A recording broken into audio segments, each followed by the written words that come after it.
যখন ছোট ছিলাম তখন আশেপাশে আর যে সমস্ত বাবাদের দেখি তাদের বাচ্চাদেরকে নিয়ে কোনো বড় রেস্টুরেন্টে যায় বা ভালো জায়গায় খাওয়াতে নিয়ে যেত। তো আমাদের দুর্ভাগ্যবশত সেরকম কোনো কিছুই আমার বাবা করেননি, কারণ ওনার শুধু হয়তো কাজই ছিল, জন্ম দিয়েছে, ব্যাস ওইটুকুই, ওতেই অনেক মানে কপাল ফিরে গেছিলো আমাদের। তো ছোটোবেলা থেকে এই কাজকর্ম কিন্তু বাবার সমস্ত দায়িত্ব আমার মাই পালন করেছে, আর আমার মা কিন্তু আমাদের দুই বোনকে মানুষ করেছিল। তো যাই হোক, সবাই তো সব কিছু মনে রাখে না, কিন্তু আমি এটাকে খুব ভালো করে মনে রেখেছি।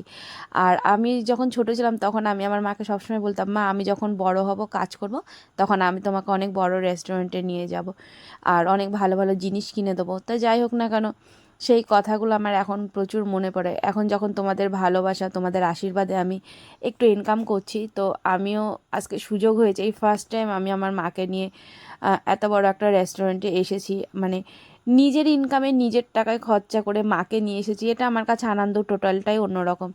তো এই যে আমার মাম্মি, আমি, আমার মা আর গোপাল এসেছিলাম কিন্তু আজকে মাদার সেটে, আর আমি ট্রিট দিচ্ছি আমার মাকে। জীবনে ফার্স্ট টাইম আমার যে কী ভালো লাগছে বন্ধুরা, তোমাদেরকে বলে বোঝাতে পারবো না।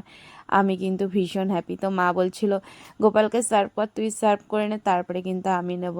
তো আজকের মুহূর্তটা না আমার কাছে মানে অনেক বেশি একটা ইমোশন হয়ে পড়েছিল।